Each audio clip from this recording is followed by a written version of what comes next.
संसार में संसारी प्राणी जो दुख का अनुभव कर रहा है उसका मूल कारण क्या है। क्योंकि कारण की ओर दृष्टि जब तक नहीं जाती है तब तक हम दुख से निवृत्त नहीं हो पाएंगे। दुख से निवृत्ति पाने के लिए जिन कारणों से दुख उत्पन्न होता है उन कारणों से अपने आप को ऊपर उठाने का प्रयत्न करना चाहिए। और संसारी प्राणी दुख से तो डरता है किंतु कारणों से उसको डर नहीं है। हाँ, कारणों से डर होना चाहिए। किससे दुख उत्पन्न होता है इसका परिज्ञान होना चाहिए। 5 पाप के माध्यम से ही दुख का अनुभव होता है। क्योंकि 5 पापों के माध्यम से पाप कर्म का अर्जन होता है और उसका उदय जो होता है वह भिन्न भिन्न निमित्तों को लेकर के उदय को प्राप्त होता है। उसका यदि पाप कर्म का उदय आ जाए तो आप पालन नहीं कर पाओगे। मान लो भयानक कोई रोग हो गया है और आपके द्वारा पालन करने से उसकी रक्षा हो सकती है क्या? पालन करने का निषेध नहीं करना चाहिए, क्योंकि एक दूसरे के प्रति उपकार का भाव रखे बिना हम अपने परिणाम को उज्जवल नहीं बना पाते। किंतु एक दूसरे के प्रति उपकार का भाव रखते हुए भी हमें ये नहीं समझना चाहिए कि मैं इसको बचा रहा हूँ। डॉक्टर भी बचा नहीं पाएंगे। छड़ाला में आप लोग पढ़ते हैं क्या? नहीं, मणि मंत्र तंत्र बहु होई और मरते न बचावे कोई। संभव नहीं है बचाना, क्योंकि जिसका जन्म हुआ है तो वह कालांतर में जब आयु कर्म का क्षय होने को हो जाता है तो वह मरणासन्न हो जाता है। कितने भी आप उपचार आदि करें तब भी उसको बचा नहीं सकते हैं। इसलिए मैं बचा रहा हूँ ऐसा भाव ये अहंकार का भाव माना जाता, ऐसा नहीं होना चाहिए। क्योंकि जिसका पुण्य कर्म का तीव्र उदय आया है तो आपके नहीं बचाने पर भी उसकी रक्षा हो रही है। क्योंकि देवलोग आकर के भी उसकी रक्षा कर सकते हैं। शापानुग्रह शक्ति प्रभावः, इस प्रकार यह विषय आता है। तत्वासूत्र ग्रंथ में उसके टीका ग्रंथ में बात लिखी है।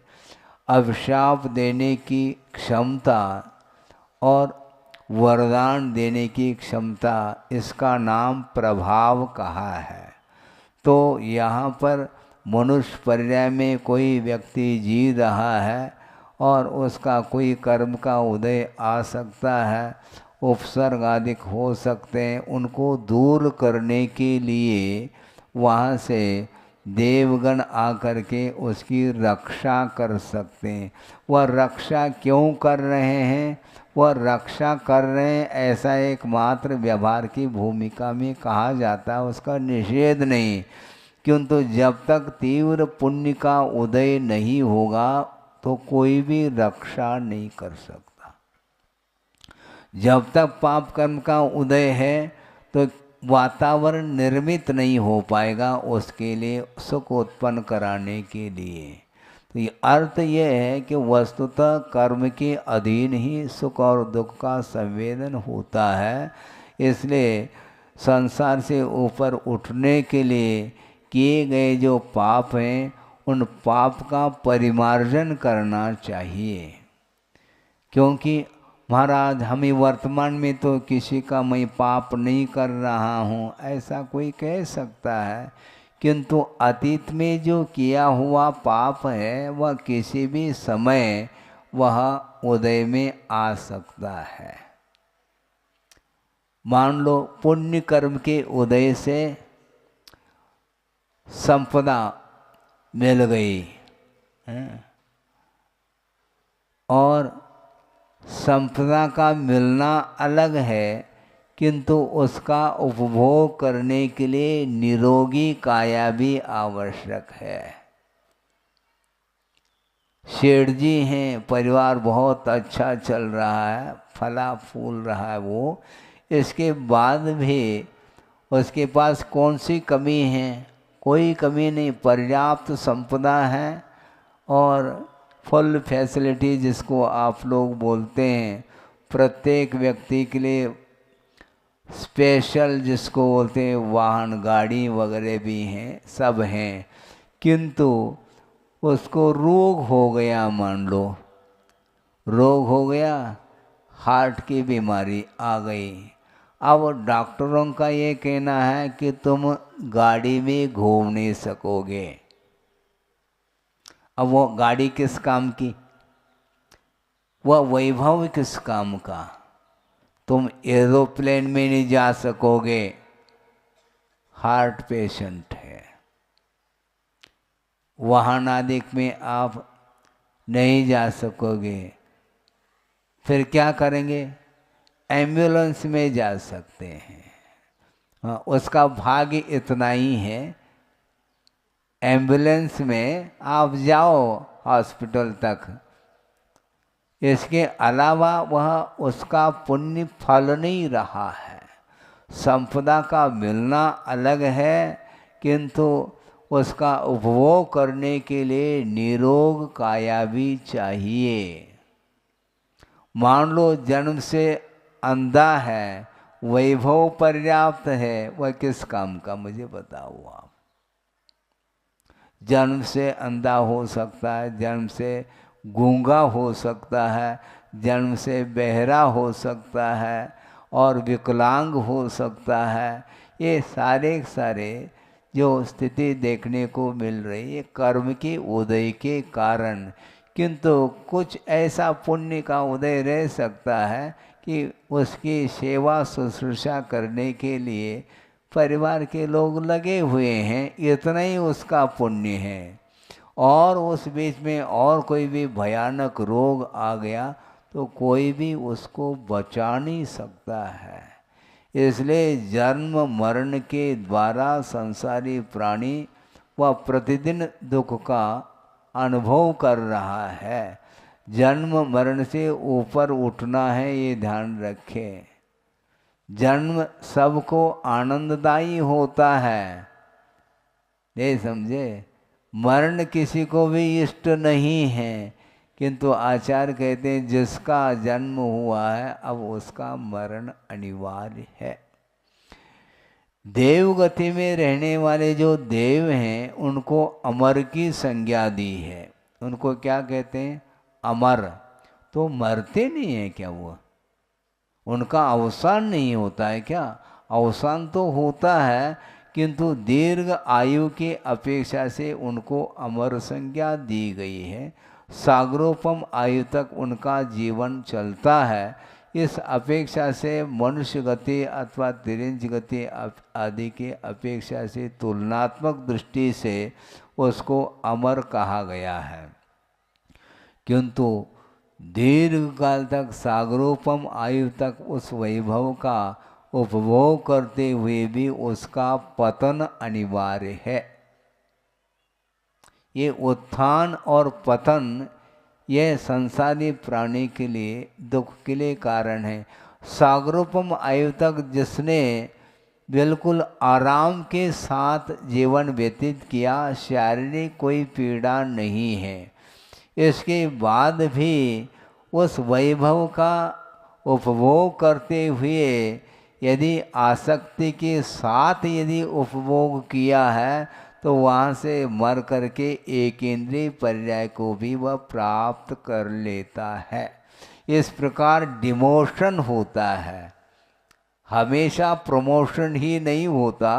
डिमोशन के बारी भी आ जाती है, और वहाँ पर देवगति में अशुभ लेशाएँ नहीं पाई जाती। कृष्ण नील कापोत लेशाएँ जो होती हैं वह देवगति में संभव नहीं है। किसी अपवाद के अपेक्षा से कोई वर्णन आया हो तो उसकी मुख्यता नहीं है।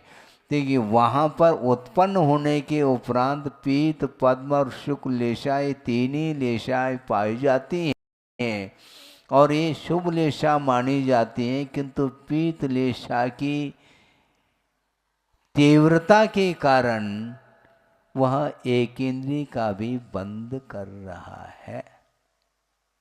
आप सोचो, यहाँ पर एक सम्यक दृष्टि है और कृष्ण लेशा हो सकती है, सम्यक दर्शन क्षायिक भी हो सकता है, किंतु वह किसी भी प्रकार से एक इंद्रिय आदि क्षुद्र पर्याय का बंद नहीं कर सकता। और वहाँ पर मिथ्यात्व गुणस्थान में शुभ लेशा के साथ जीवन व्यतीत कर रहा है, किंतु आसक्ति के फल स्वरूप उसका पतन हो रहा है। इसलिए आसक्ति पूर्वक विषयों का उपभोग नहीं करना चाहिए, क्योंकि विषयों का आलम्बन लिए बिना हमारा जीवन नहीं चल सकता। ये बिल्कुल ठीक है। आहार लेना पड़ता है, लेना ले लो, किंतु इसको क्या मान करके ले रहे हो? जीवन निर्वाह के लिए उसका आलम्बन लिया जाता है। कि एक बोलते ना आप लोग कि जीवन जीने के लिए आहार को ग्रहण कर रहे हैं, क्या आहार ग्रहण करने के लिए जीवन जी रहे हैं? क्या है ये? जीवन जीने के लिए आहार की आवश्यकता है, लें आप, किंतु उसमें राग की मात्रा यदि ध्यान नहीं है तो आप भले ही अल्प मात्रा में ले लो, इससे कोई प्रयोजन नहीं, किंतु आसक्ति पूर्वक यदि ग्रहण किया जाता है तो उसके माध्यम से राग की अति होने के कारण वह ऐसे ऐसे पाप कर्म का बंद कर लेता है, उसको नियामक रूप से भोगना ही पड़ता है, उसमें परिवर्तन संभव नहीं है। तिरंच आयु का बंद कर लिया है देव ने, अब आयु में परिवर्तन संभव नहीं, जाना पड़ेगा उसको। कोई भी तिरंच गति को प्राप्त नहीं करना चाहता है, किंतु तिरंच पर्याय मिलने के बाद वहाँ से वह मरण को भी प्राप्त नहीं करना चाहता।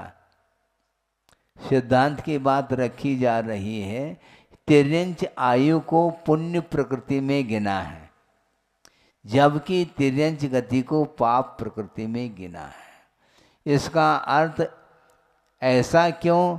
तो गुरुदेव के मुख से भी हमने यही सुना था कि कोई भी तिरंच होना नहीं चाहता, किंतु होने के बाद वह मरण को भी प्राप्त नहीं होना चाहता, वह जीना चाहता है। मरना कौन चाहता है?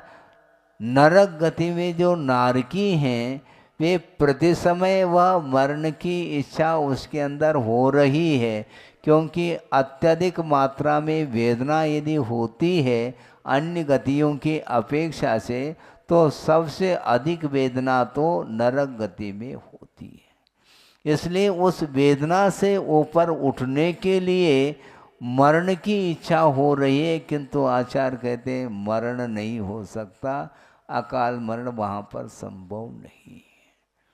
अब जितने काल के लिए उसकी आयु है, अब उतने काल को पूर्ण करके ही उसको निकलना है। मिनिमम आयु 10,000 वर्ष की है नरकों में, और मैक्सिमम जो आयु है वह 33 सागर प्रमाण है।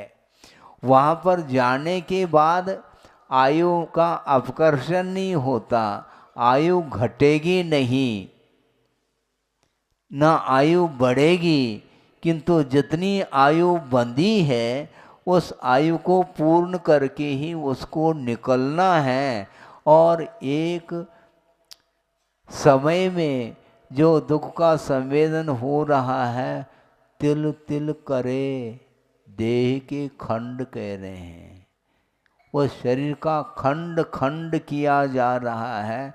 एक कांटा चुभ जाता है, एक सुई मान लो चुभ जाए तो आपके आंखों में आंसू आ जाए, इतनी वेदना होती है।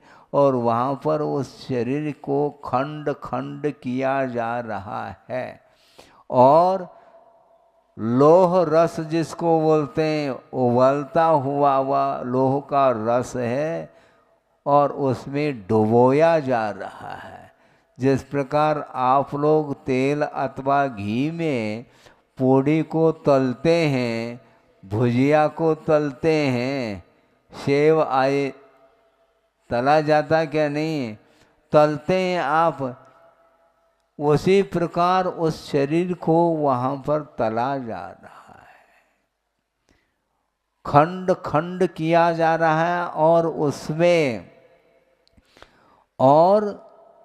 और उसका दुख उद्दीप्त हो जाए, इस प्रकार के साधन उसके लिए मिल रहे हैं। थोड़ी बहुत भी एकाध क्षण के लिए भी शांति नहीं मिलती है। और वह नरकी पीड़ा का अनुभव करता हुआ मैं कहाँ जाऊँ, किधर जाऊँ, इस प्रकार सोच रहा है।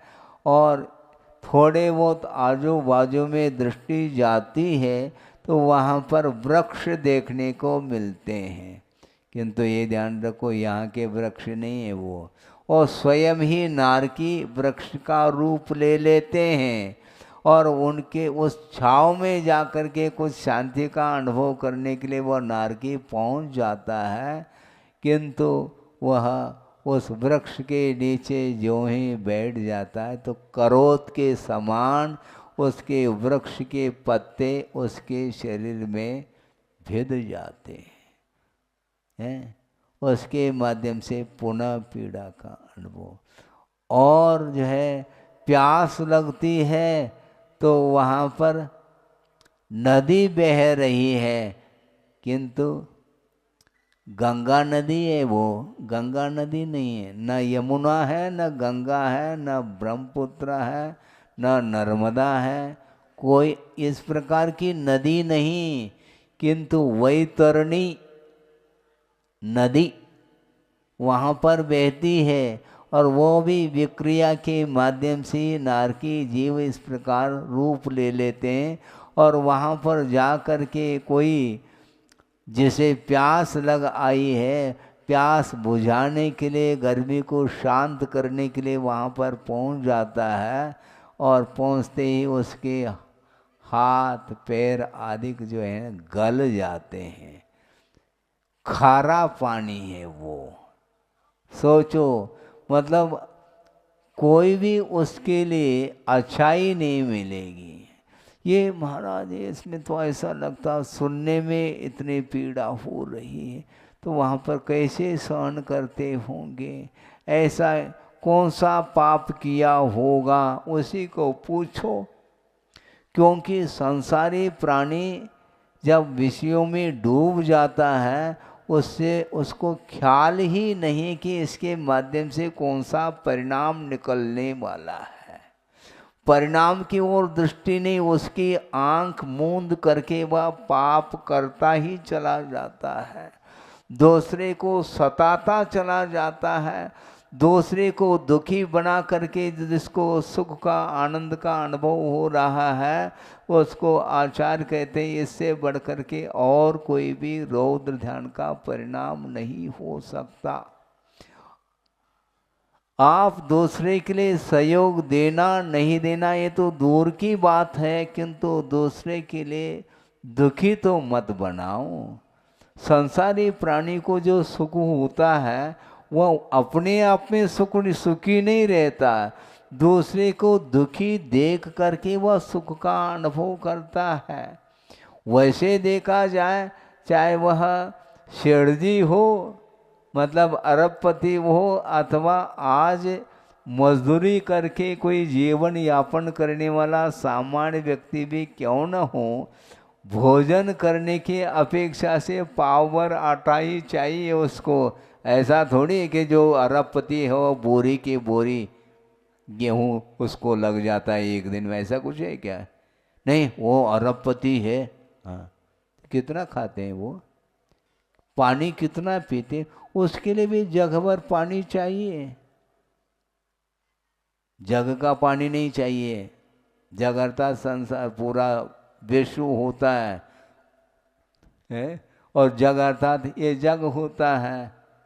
जग में पानी रख लिया बस उतना पर्याप्त है। घड़ों घड़ों से पानी पिएगा क्या? वो हाथी के लिए आवश्यक है, तुम हाथी तो हो नहीं। पीने के लिए ग्लास है, जग है, इसके माध्यम से पानी पी लेते हैं और प्यास बुझ जाती है। किंतु चाहे वह अरबपति हो चाहे कोई पति हो, इसके उपरांत भी ये जो आसक्ति है और उसके माध्यम से उसको जो सुख का अनुभव हो रहा है वह तुलनात्मक दृष्टि से मेरे पास इतना वैभव है उसको ले करके उसको खुशी का अनुभव है। केवल मानसिकता। वह संपदा तिजोरी में बंद है और मान लो वह सेठ जी बाजार पहुंच गया है, जेब में एक पाई नहीं है, कुछ खरीदना चाहता है तो खरीद पाएगा क्या? वो दुकानदार कहता है पहला पैसा ले आओ, मैं सेठ जी हूँ, रह आओ तुम अपने घर में। तुम अपने घर में रहो, सेठ जी हो, यहाँ पर तो तुम्हें दाम के बिना माल हम दे नहीं पाएंगे, पहला दाम दे दो। फिर एक हाथ से दाम लेता है, दूसरे हाथ से उसको माल दे देता है और जाइए आप। अर्थ क्या है? वो अरबपति हो खरबपति हो वह रह सकता है, किंतु वर्तमान में उसके जेब में 1 टका भी नहीं है, तो वह 1 कौड़ी का नहीं वो समय। ये बात अलग है, उधार दिया जा सकता है, क्योंकि आप विश्वास है ये अरबपति भैया ये ग्राहक को हमें लौटाना नहीं है, क्योंकि ये चला जाएगा तो हमारी दुकान कैसे चलेगी। इसलिए विश्वास पात्र मान करके वो देता भी है, ये अलग वस्तु। किंतु वस्तु तो बिना धन संपदा के कोई भी वस्तु मिल नहीं सकती है। तो वस्तु तो भोगने में वस्तु कितनी आ रही है। एक समय में आप रोटी खाते हैं, मैं पूछ रहा हूँ, इसमें तथ्य ये ध्यान रखो। आप रोटी नहीं खा सकते, ध्यान रखो। महाराज हम भोजन करते हैं ना, आप ग्रास खाते हैं, ध्यान रखो, रोटी नहीं खा सकते। साबुत रोटी ले सकते हैं क्या? क्यों हंसी आ रही? आप लड्डू भी नहीं खा पाओगे, ध्यान रखो। उसका कोर ही बना करके मुख में डाला जाता है। कहने में आ रहा है हम लड्डू उड़ा रहे हैं। क्या उड़ा रहे हैं आप लड्डू? हैं? एक बार में कितना लेंगे? एक बार में तो कोर ही लिया जाता है, इससे ज़्यादा मुख में गुंजाइश नहीं है। हाथी हो तो बात अलग है, साबुत रोटी एक क्यों कई खा सकता है, वो ले सकता है, हैं? उसको गुड़ खिलाते हैं 1-1 किलो 2-2 किलो एक साथ, हैं? उसका मुख अलग है, आपका मुख अलग है। तो गुंजाइश के अनुरूप ही लिया जाता है। इसलिए आप एक बार में जो भोजन करते हैं तो लिमिटेशन है, उसमें अनुपात से ही भोजन किया जा सकता। आसक्ति अधिक हो सकती है, ये बात अलग है, वह तृष्णा कहलाई। किंतु पेट जो भरेगा वह अनुपात से जितना डालेंगे उतने में भर जाता है। छोटा सा बालक है तो उसका पेट भी छोटा है, हैं? और आपका बड़ा है तो कितना बड़ा है वो, उसमें भी कुछ गुंजाइश, जितना है उतना ही गुंजाइश। लेकिन वह जीवन भर का सोच रहा है और उसके पूर्ति करने के लिए वह लगा हुआ है और जीवन का कोई भरोसा नहीं है, किंतु वह कमाने में पूरा का पूरा जीवन लगा रहा है। सेठ जी थे, उन्होंने मुनीब साहब को पूछा, क्यों काफ़ी दिन से दुकान चल रही है, कुछ आपने अभी तक जो कमाई हुई है, इनकम जो हुआ है, कहाँ तक राशि पहुँच गई? सेठ जी, राशि बहुत लंबी चौड़ी पहुँच गई। कितनी? इस संपदा के द्वारा तुम्हारी 21 पीढ़ी भी, हाँ, बिना कमाए आराम के साथ उनका जीवन चल सकता है, इतनी संपदा एकत्रित हुई है। अच्छा, लेकिन 22वीं पीढ़ी, हाँ, उसकी चिंता होने लगी। एक पीढ़ी तो वो पूरा जीवन उसका तो वृद्ध हो चुका है वह सेठ, इसके उपरांत उसको जाना है कुछ ही महीनों में, कुछ ही सालों में। इसके उपरांत 21 पीढ़ी बिना दुकान चलाए, बिना व्यापार किए, आराम के साथ बैठ करके वह 21 पीढ़ी तक संपदा का उपभोग वह कर सकते हैं। इसके उपरांत भी 22वीं पीढ़ी की बात आ रही है और चिंतित है वो। चिंतित है तो पत्नी ने सोचा, इतनी संपदा होकर के भी सेठ जी चिंता में क्यों मग्न है? कम से कम पूछ तो लें कि बहुत उदास बैठे थे, क्यों, क्या हो गया? हुआ कुछ नहीं है तो कोई इस प्रकार चेहरा क्यों, मुख कमल तुम्हारा खिल नहीं रहा है? बात क्या हो गई? बात कुछ नहीं है कि 21वीं पीढ़ी तक ही संपदा अपने पास है, 22वीं की पीढ़ी की हमें चिंता हो रही है। अब इस चिंता को उसने कहा, तुम चिंता मत करो, तुम्हारी चिंता को मैं दूर कर सकती हूँ। कैसे? कैसे मत पूछो, तुम चिंता छोड़ दो, तुम मेरे नाम से कर लो, मैं कमा करके तुम्हारी चिंता को मिटा सकती हूँ मैं। अच्छी बात है, उसके नाम से कर दिया, सब पूरी प्रॉपर्टी उसके पत्नी के नाम से कर दी। अब पत्नी क्या कर रही है? प्रतिदिन धर्म की आराधना कर रही है और दान आदि के माध्यम से वो धर्म की आराधना, पुण्य का अर्जन वह कर रही है। तो सेठ जी ने सोचा, तुम कमा रही है क्या गमा रही हो? तुमने तो कहा था कि तुम चिंता मत करो, मैं कमा लूंगी, तो तुम कहाँ कमा रही हो? चिंता नहीं करो, ज़्यादा चिंता करने से ठीक नहीं है, बीमार पड़ जाओगे। और उसने सोचा इसकी चिंता दूर नहीं होगी, कोई बात नहीं, ऐसा कर लो, ये पाव भर जो है चावल है, और उसको ले करके तुम चले जाओ। कहाँ पर? ये बाहर जो है ना, शहर के बाहर जो है कुटिया है, वहाँ पर साधु रहते हैं, उनको दे करके आओ, थोड़ा दान करना भी तो सीखो। पत्नी ने कहा, अच्छी बात है। वो पाव भर चावल लेकर के गया और वहाँ पर साधु जी बैठे थे कुटिया में, जा कर के कहा, बाबा जी चावल लेकर के आया हूँ, आप ले लो और अपने भूख को शांत कर लो। साधु जी ने कहा कि सेठ जी, मुझे चावल की आवश्यकता इसलिए नहीं है, अभी अभी मैं भोजन करके बैठा हूँ और कल की मुझे कोई चिंता नहीं है, मुझे कल की चिंता नहीं है और शाम के लिए भी कुछ बचा हुआ है, इसलिए शाम को खा करके हम शांति के साथ सुख की नींद हम ले रहे हैं। हमें आपके चावलों की कोई आवश्यकता नहीं, वापस लौटा दिया है। लौट करके आ गया और फिर पत्नी ने पूछा, क्यों, क्या बात हो गई? चावल क्या तुमने खा लिया क्या?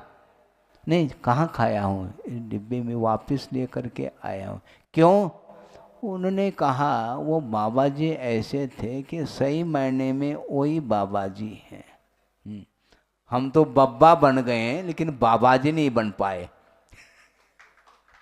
है? हम वृद्ध 80 साल के हो गए हैं, इसके उपरांत भी हमारे जीवन में बाबा जी बनने का सौभाग्य नहीं बना, हम बब्बा तो बन गए।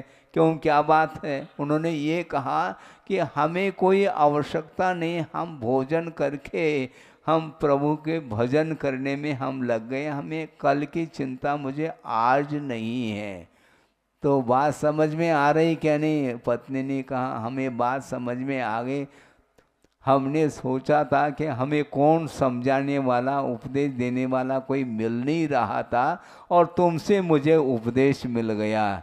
अब उसको वैराग्य होने लगा। अर्थ ये है कि जब तक आसक्ति समाप्त नहीं होती और वैराग्य के लिए कोई निमित्त जब तक नहीं मिलते हैं, तब तक वह उसी में रमता चला जाता है।